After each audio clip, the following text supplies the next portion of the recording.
go off in the bush, and all of a sudden you run into this little group of people they call Negrillos. How did they get there?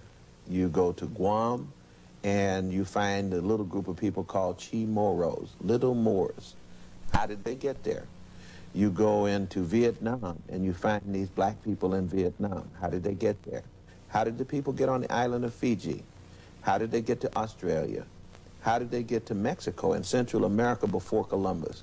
You see, so the question of the movement, you see, the image of African people as movers on their own independent steam is not a part of the picture that we painted of African people.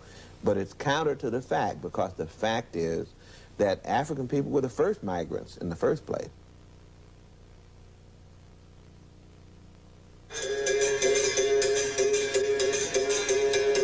You're listening to some of the sounds of Africa from Brazil,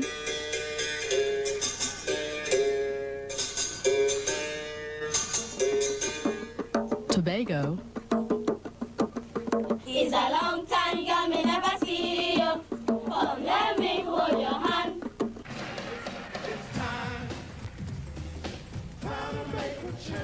and in America.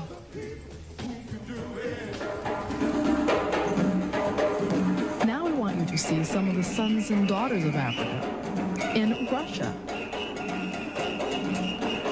in the Philippines, and in the royal history of England. Some of these faces and places might surprise you. That's because most of our history books and many of our educators want you to believe that Africans only left Africa because of European slavery. Nothing could be further from the truth. No people ever migrated as much as Africans. When Eric the Red went into Iceland, he found black people. He reported it. The Vikings found blacks among them, Thorhall the hunter, Thorstein. Africans among the Vikings. When the Romans attacked Britain, they found Africans. They said there were people as dark as Ethiopians among the fair-skinned Britons. But more than that, if Africans had not left their continent of origin, Europeans, Asians, and the entire world's population would not exist. This is one way that our thinking has changed over the years, that we used to think that we had to explain why it is that blacks are black. Well, now we realize that it makes perfectly good sense for people who live in Africa to be black, and what we need to explain is why are whites white. As we discussed in part 3 of this series, the first Africans, who were also the first people, began to populate Europe and the rest of the world thousands of years ago as Homo erectus. During segment 3 of this video series, we also explained items number 1 and 2 of Dr. Hilliard's 10 points in African history. Those migrations, starting with Homo erectus, is an era we'll call the first wave of African migrations.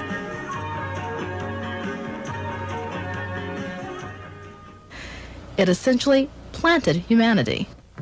For the second major wave of African migration, we must move forward several thousand years to the Egyptian Empire. According to Dr. Hilliard and Dr. Van Sertima, the people of Kemet, which we know by its Greek name Egypt, held the Khoikhoi of southern Africa in high esteem. Modern science tells us these Khoikhoi, or San people, were the world's first Homo sapiens sapiens, or modern men. The Kemites also claim they came from the Mountains of the Moon, either an area near Uganda or Kenya. Dr. Ivan Van Sertima says it's an idea that now has some scientific support. We had thought, and Chancellor Williams and even I had said in our books, that it's an Afro-Asiatic language. Now we have proof beyond any question that the Egyptian language is not Afro-Hamitic or Afro-Asiatic or Afro-Semitic or Afro-anything. It is fundamentally African. Those elements that came in later from other places and other peoples, those are surface elements, lexical elements, words here and there, which comes into every language, and they have nothing to do with the fundamental grammatical structure of Egyptian language, which is African. Egypt also brings us to the third wave of African migration.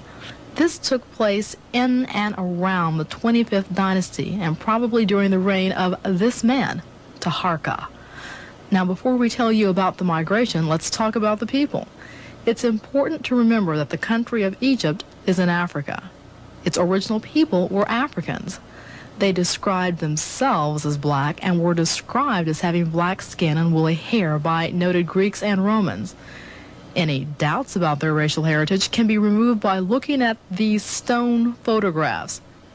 You can also see some of the same faces in Mexico. The Olmec heads are kind of an embarrassment in that they've widely and for a long time been recognized as looking black. They don't look like the typical, we've all seen these Aztec figures with the long noses and very hatchet-faced people. The Olmec heads, on the other hand, are sort of wide and oblong and with flat noses and thick lips and you know, very black looking. How do you explain them getting there? I don't. Dr. Van Sertima says the ancient Africans sailed to the New World in boats such as these. Built of reed, able to hold more than 50 people, they could move incredibly fast. The catamaran in the Pacific, they have found these jointed canoes, which are not really canoes. The canoe is a misnomer, jointed boats that were extremely sturdy, far sturdier than the Asiatic boats. And they found one of them with 48 men, 24 rowing, 24 resting, which could cross so fast, it could move from Puerto Rico to Venezuela in a single day.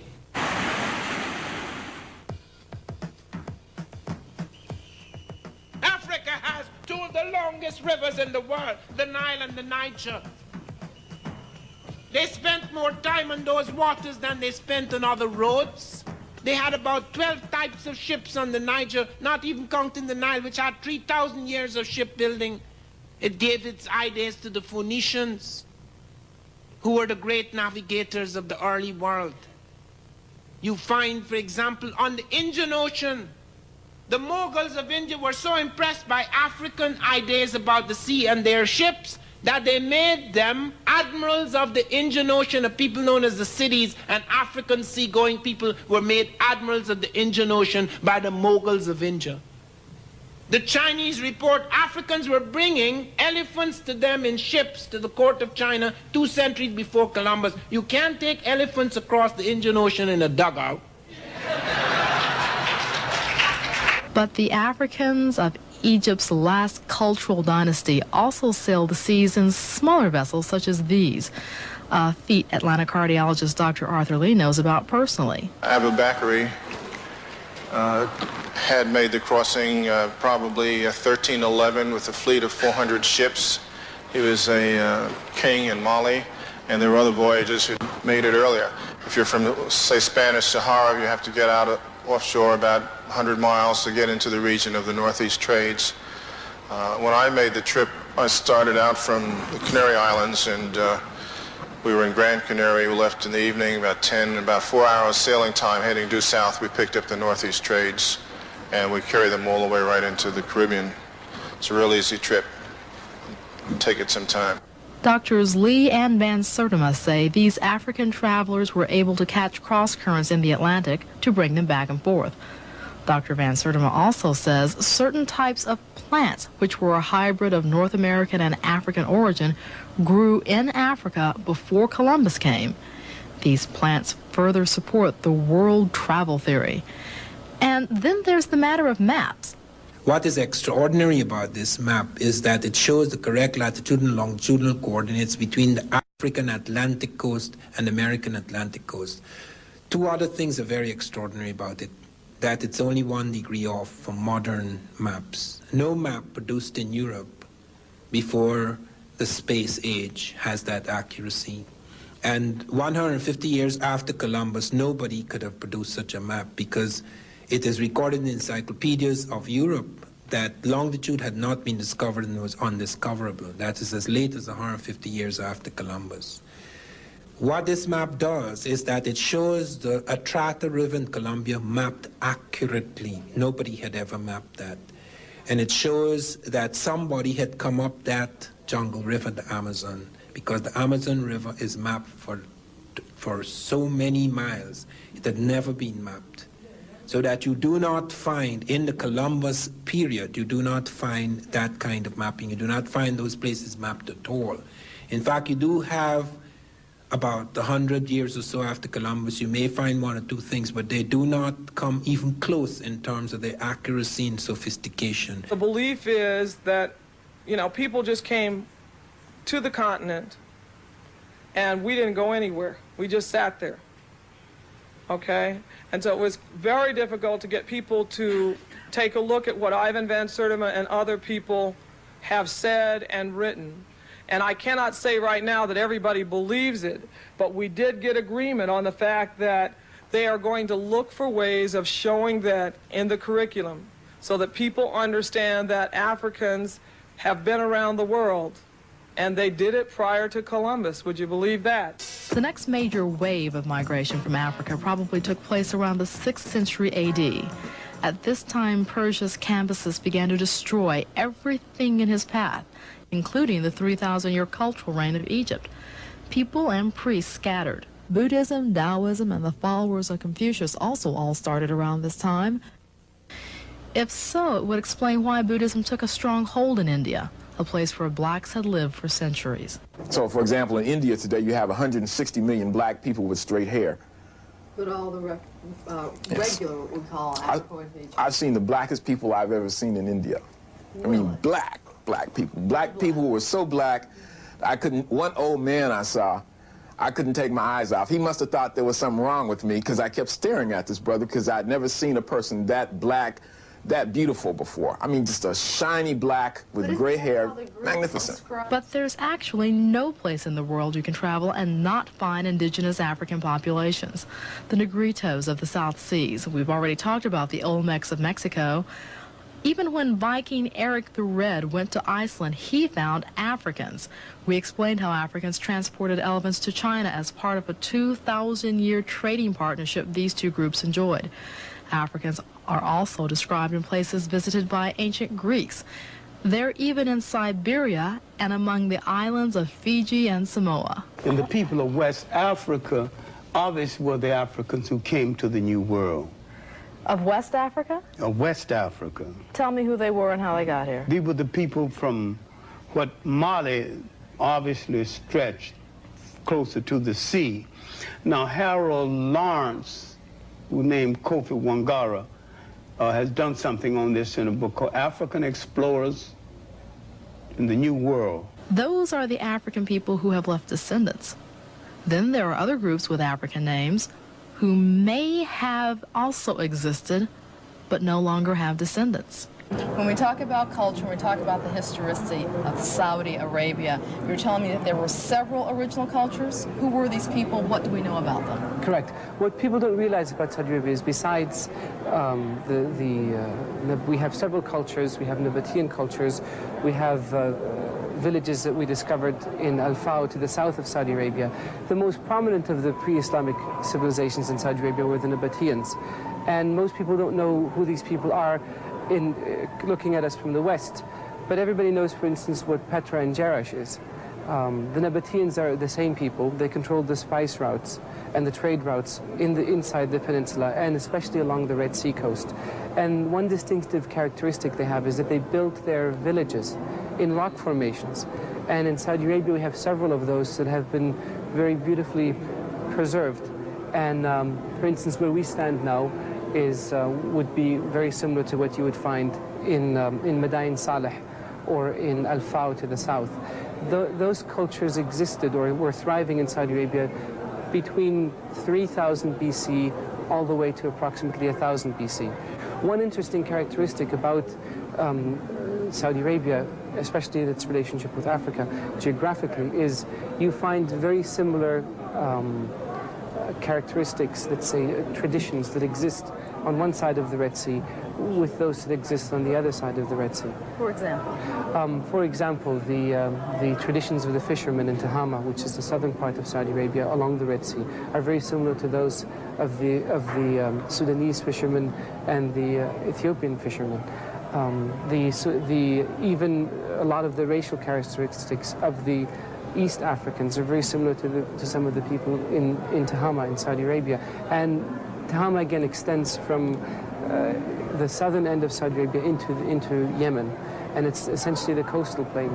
Their diets are very similar, their architecture is very similar, and so forth. Before it was called Ghana, there were people living in that area called the Gadamantes, and we meet them in Herodotus' work because he mentions them as Africans who went to war using a three-wheeled chariot. Herodotus was wrong. Coming from Europe, he think everything that moved is a weapon of war. It was a utility wagon that they used to bring farm products in from the field. Today, when we say the word Ghana, we think of modern-day Ghana. Well, no part of modern-day Ghana was any part of the geography of ancient Ghana.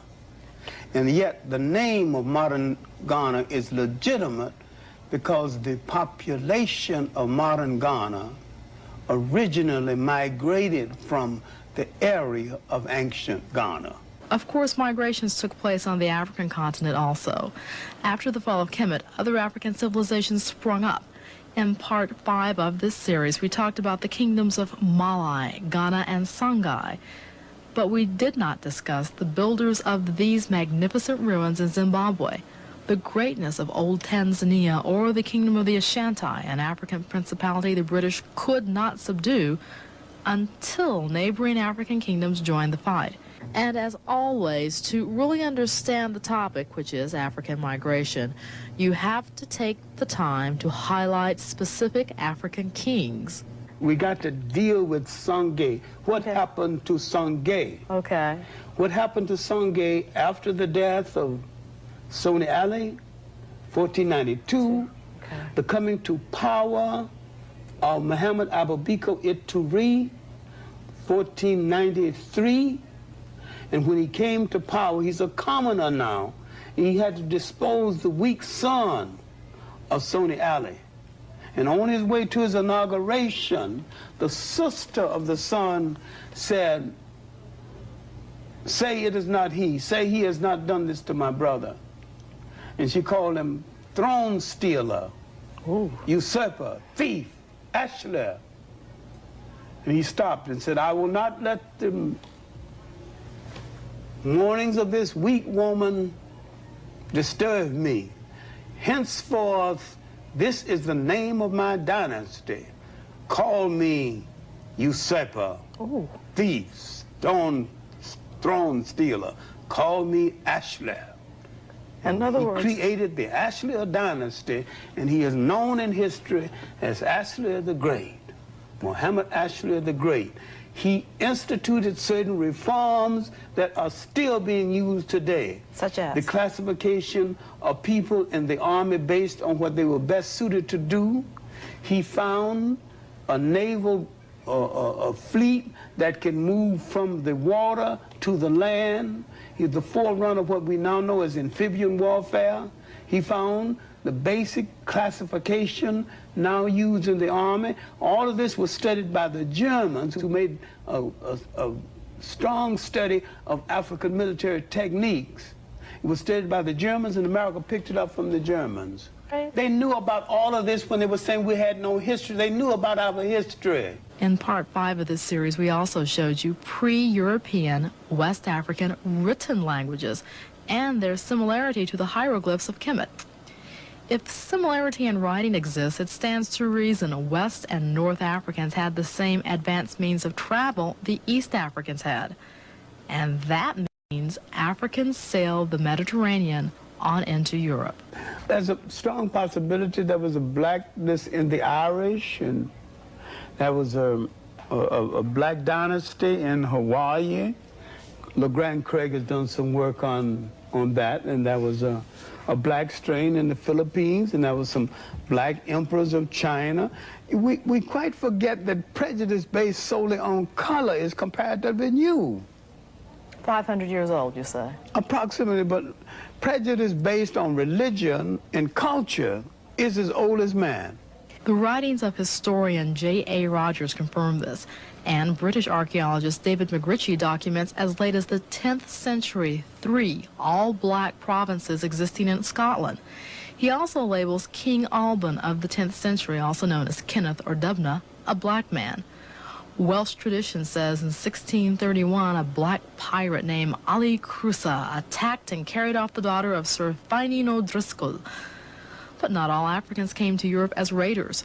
Some came as conquerors. We'll call that the royal wave of African migration. And to discuss this migration, we have to specifically talk about the Moors and the Berbers. There are no two people more qualified to discuss those topics than Dr. Iva Van Sertima and Dr. John Henry Clark. Who then were the Moors, and why did the Portuguese and Spanish hate them so much? Well, the Moors controlled Spain and Portugal, but the Portuguese freed themselves from the domination in 1240. They hated them because they were foreigners who were ruling over them. Were the Moors Arab or black? They were a mixture, but mainly black. The word Moor came into the language meaning blackamoor.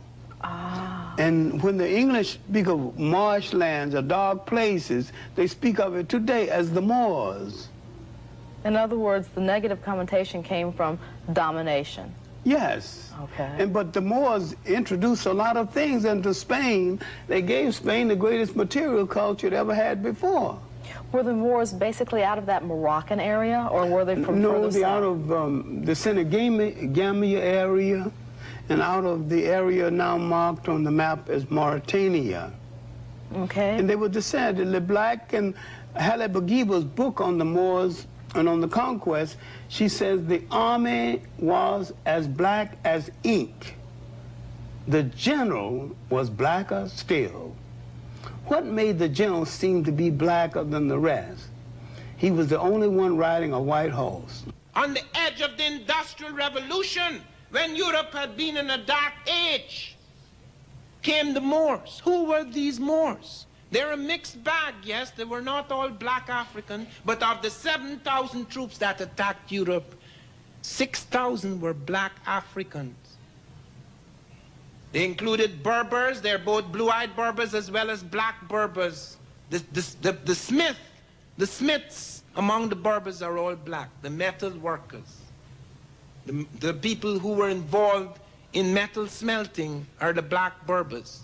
And their reign in Spain and Portugal lasted until a surrender. Besides physical description, we have other clues that the Moors were black, most of them verbal. The Romans and Greeks gave surnames to people to either describe how they looked or to explain their place of birth. To the Romans and Greeks, then, the words Niger and Fuscus both meant dark-skinned. Another word, Afer, meant from Africa. Moor has its roots in the Greek word moros, which means black, and then there's also the Roman word moros, which also means black. The Greeks also used the word Ethiops to describe black people, and that became synonymous with the word Moor. The Latin word for black is Afer. Moros is probably an African word. From it we get surnames such as Moore, Morrison, Murray, Tanamore, as in Tawny Moore, Mauer, Moro. You get the drift. Anybody with a Moor sound in their name more than likely had African ancestry at some point in time. The word Niger also denotes African ancestry and has probably become one of the most misused words in African history. The writer Claudian describes as Moors those who lived next to the waters of Jur, which he said overflowed its banks like the Nile. From that, many blacks of antiquity came to be called Niger, later Niger or Nigritia. It's a word in any form that describes heritage and antiquity, no matter how it's pronounced. You can see the same heritage in the word blackamoor. It was something that inspired pride in many European families, so much so that literally thousands have the word Moor, Maurice, Fitzmaurice, or, in German, Schwarz, black, in their family crest.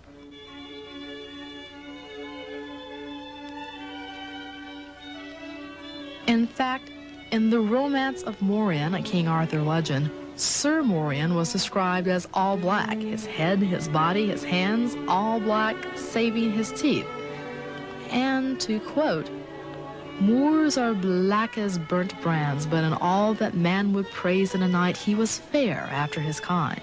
In him was not unsightly. He was taller than any other knight by half a foot." End of quote. Many of the Moors settled in Germany after their expulsion from Spain and Portugal.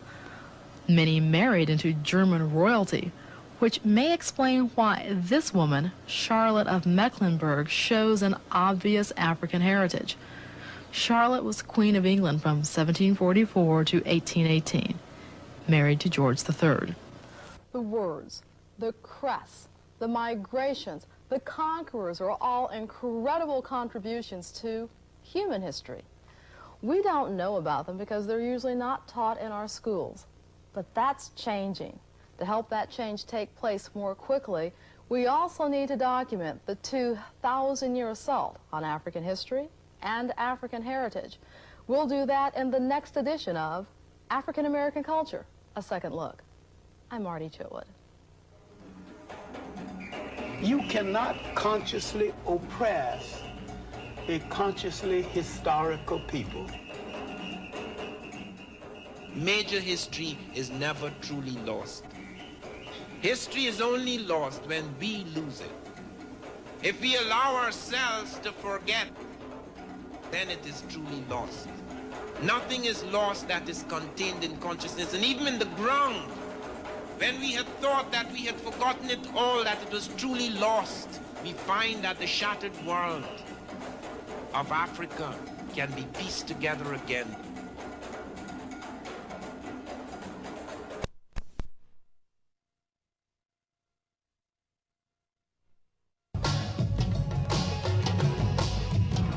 The 1910 edition of the Encyclopedia Britannica. The Negro would appear to stand on a lower evolutionary plane than the white man and to be more closely related to the highest anthropoids. The characteristics are length of arms, a heavy, massive cranium with large arches, flat nose depressed at the base. In one characteristic, the texture of hair, the white man stands in closer relation to the apes than does the Negro. British historian Arnold Toynbee, author of A Study of History, 1934. It will be seen when we classify mankind by color. The only race that has not made a creative contribution to any civilization is the black race. Albert Schweitzer, 1961. With regard to the Negro, I am your brother, but your elder brother. But you have to understand, these three men didn't hold isolated opinions. This quote, questioning the need to increase the sons of Africa by planting them in America, comes from one of the fathers of our country, Benjamin Franklin. We all know that another founding father, Thomas Jefferson, owned slaves, but he put his feelings about those slaves in writing when he voices his suspicions that blacks are inferior to whites in the endowments of body and mind. Unlike Franklin, Jefferson also had a low opinion of Native Americans, claiming they were weak with no family ties. And Abraham Lincoln may have issued the Emancipation Proclamation, but not for reasons of equality. He says while the two races do remain together, there must be the position of superior and inferior. And he says he, as much as any other man, is in favor of having the superior position assigned to the white race. Comments such as those have taken place during our lifetime, the lifetime of our parents, and at the very most, the lifetime of our grandparents. It's these type of disparaging remarks that those of African descent have to make a rebuttal against.